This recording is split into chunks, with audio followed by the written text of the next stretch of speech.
Radhe Radhe. Today we are going to look at 7th chapter from central theme of Srimad Bhagavatam. This is actually a little longer than other chapters, and the reason is he has taken two significant words from Kapila's instructions and gone on to explain how it applies to Swami Vivekananda's teachings and Ramakrishna mission's um, role in this world as such. So let's start. Herein comes two significant words, Maitriya and Abhinna Chakshusa. If you remember, in the last chapter in Kapila's instructions, you had this Athamam Sarva Bhuteshu Bhutatmanam Kritalayam Arha Yadde Arha Yedanam Anabhyam Maitriya Bhinna Chakshusha. That's what we had last time.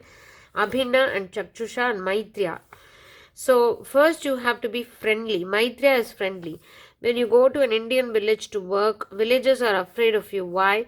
Because they've always been exploited and they feel you have gone to the village to exploit them once again.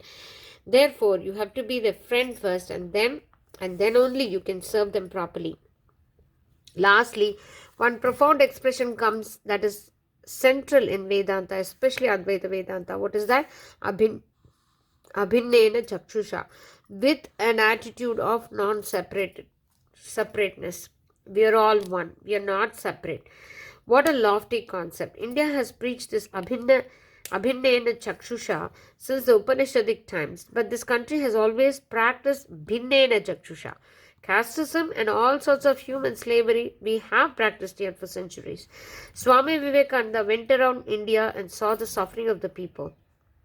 In a letter from America dated 20th August 1893, he wrote to Alasinga Perumal, "No religion on earth preaches the dignity of humanity in such a lofty strain as Hinduism, and no religion on earth treads upon the necks of the poor and low in such a fashion as Hinduism." Complete works of Swami Vivekananda, Advaita Ashrama, 1985, volume 5, page 15. These great ideas and values, as given in verses 21, 24, and 27 of the 29th chapter of the third skanda, form the central theme of Swami Vivekananda's philosophy of service. Service becomes worship when reverence is added to it, and he asked modern India to adopt this type of service as the best form of true religion and of interhuman relations in place of erstwhile practice of proliferating temple ritualism and human exploitation or neglect. Says he in 1897 Chennai lecture on the future of India. So give up being a slave. For the next 50 years, this alone shall be our keynote. This, our great mother India. Let all other vain gods disappear for the time from our minds. This is the only God that is awake, our own race. Everywhere his hands, everywhere his feet, everywhere his ears, he covers everything. See here, Swami Vivekananda is bringing Ishavash Upanishad and Purusha Suktam together. All other gods are sleeping. What vain gods shall we go after, and yet cannot worship the God that we see all around us, the Virat? When we have worshipped this, we shall be able to worship all other gods. Before we can crawl half a mile, we want to cross the ocean like Hanuman. It cannot be. Everyone going to be a yogi, everyone going to meditate, cannot be. The whole day mixing with the world with karma kanda, and in the evening sitting down and blowing through your nose. Is it so easy? Should rishis come flying through the air because you've blown 3 times through the nose? Is it a joke? It's all nonsense. What is needed is chitta shuddhi. Okay, this term I have used before when I was talking about Nama Japa. I was talking about bhakti in general, purification of heart. And how does that come? The first of all worship is the worship of Virat, those around us.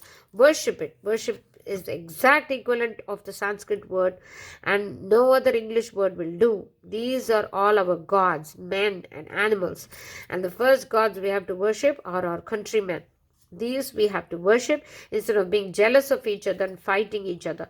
It is the most terrible karma for which we are suffering, and yet it does not open our eyes. This is very powerful, very much relevant to modern times too. When we look at our own karma in individual life, when we question our suffering, we will clearly know that it comes from our own karma of this life and past life.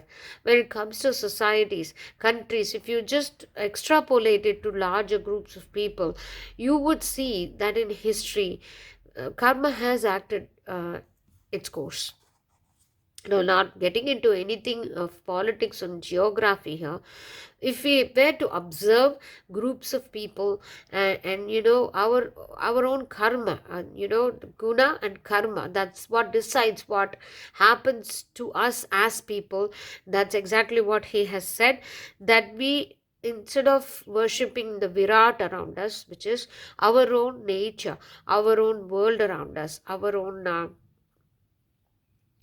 environment, our own group of people around us, animals around us, we have to worship them. He doesn't say respect them, he says worship, and he just puts an emphasis on it.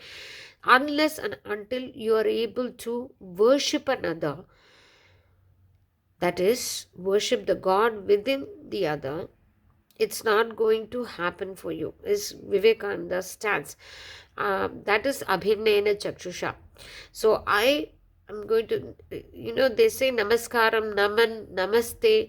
This actually is a word that says I recognize the God in me, in you. So we actually, when we say Namaskar or we say Naman or Namaste, that's exactly what is meant, that I revere and worship the God in you, that is also in me.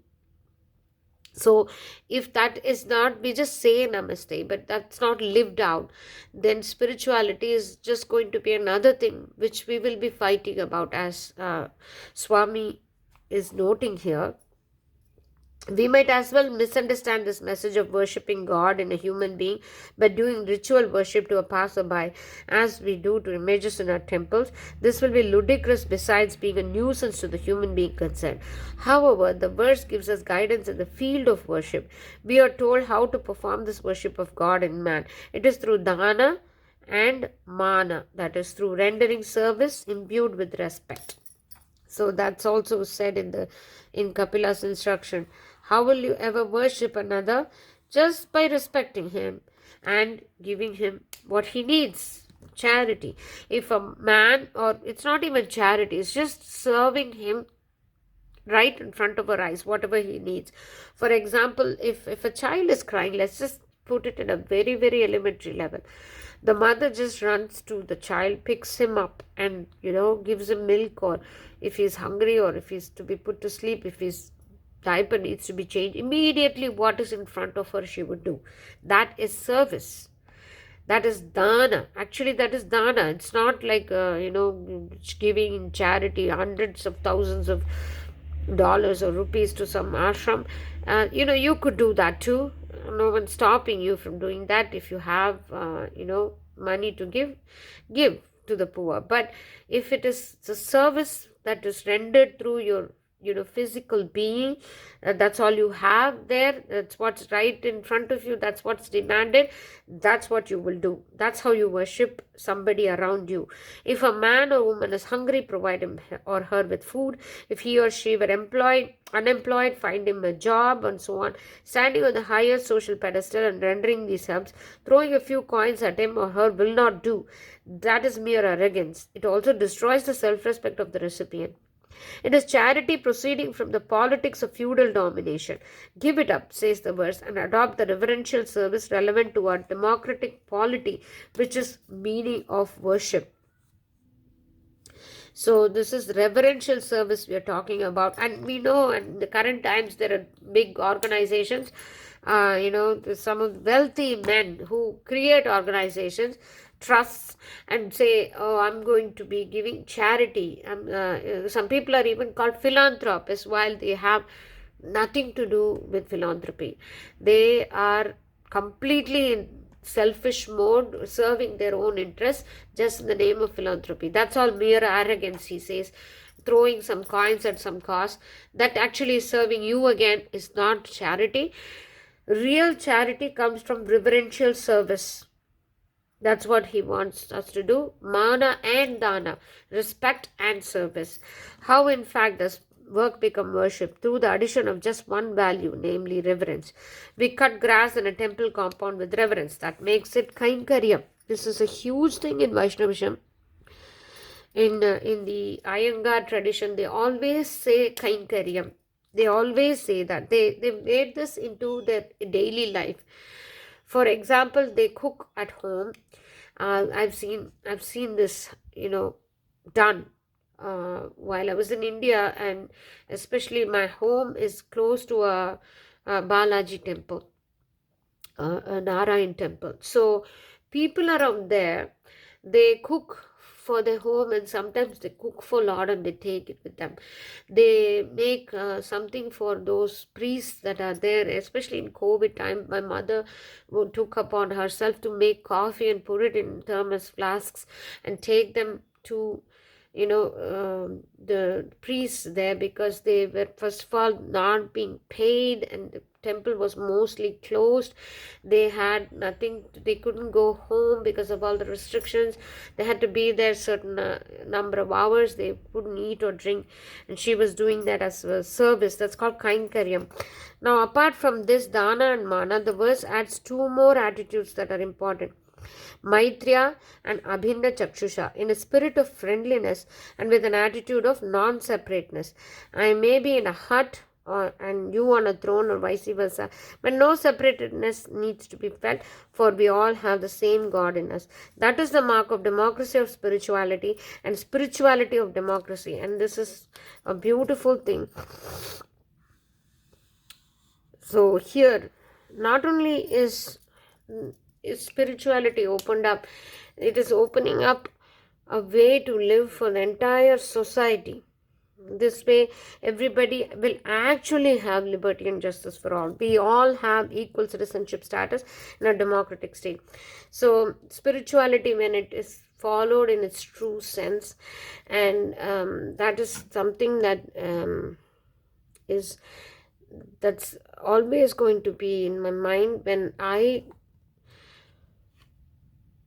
I didn't join any organization as such, but I consider myself being attached to Ramakrishna's tradition, Ramakrishna's teachings. And the thing that actually keeps me there and attracted me there in the first place is that,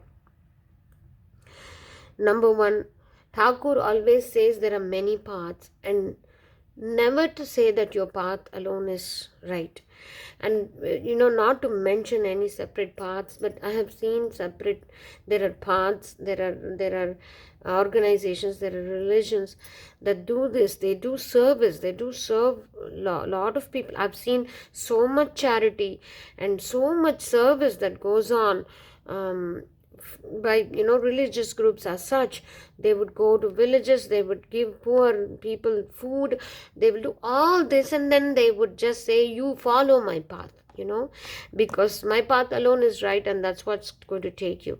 And that's not charity. You've not helped anybody, or you've not helped yourself too, because my path alone is true is extremely dangerous in the path of spirituality and in the path of human life as such. And that's exactly what is not done in this organization. They've kept the teachings intact until now. Everybody is seen as the same, and Abhinnena Chakshusha is practiced there, and that's exactly what's being said here, and I love that, and I've observed that. Swamiji exhorted us to worship these people. No other English word will do. The word service is not enough. Worship is the right word. The whole Ramakrishna Vivekananda philosophy is based on this percept that divinity is present in every human being, and service to him or her is real worship. Sri Ramakrishna said, every jiva is Shiva. Service of jiva is worship of Shiva. This is one. I think that's the motto. This is one great lesson we have to learn in India. Our philosophy, our spirituality is very high, but our society is low. Human beings often have little status here. In the modern age, Swami Vivekananda came to revolutionize our social relationships and to create an attitude of samatvam or sameness, which is the Gita's essence. Sameness. In the Gita, Sri Krishna taught the same thing, that we are all one. Today we have no kings, no emperors, we are all citizens of free India. Everyone has only one vote. We are all equal.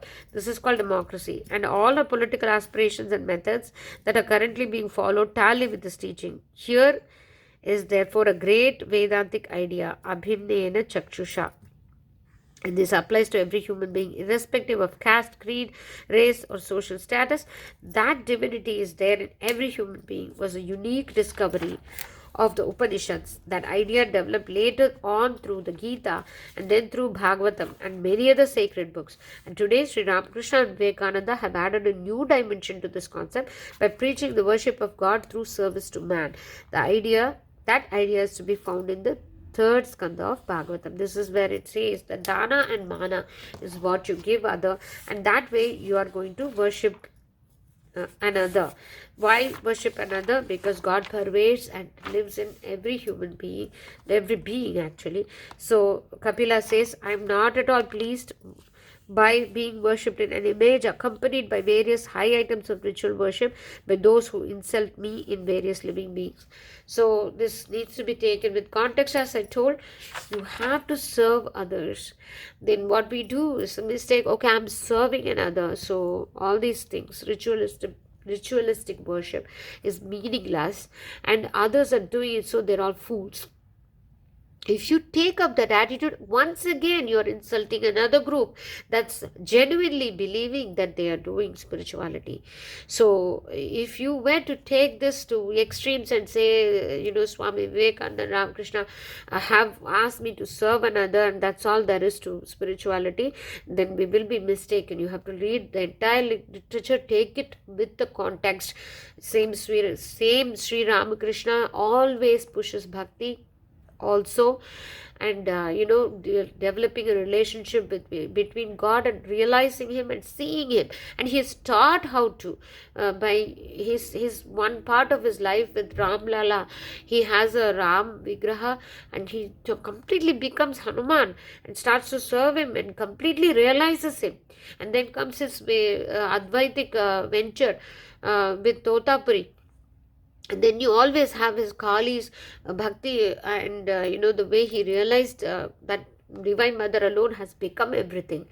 And he also practiced Christianity. He practiced Islam, and he has done everything and concluded that everything leads to the same thing, and that same thing, which is that one thing spoken of in Upanishad, is everywhere. That alone has become everything, including that person suffering around me. So if with that attitude we are going to serve another, also respecting the worship and relationship building of God in different ways. People go to church, people go to mosques, people go to temple, people go to gurdwara. Every method is valid. Everything is valid.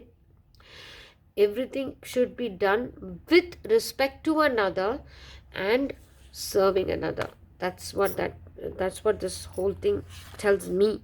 So I hope you enjoyed this reading, and the next thing would be story of Dhruva, which is my favorite.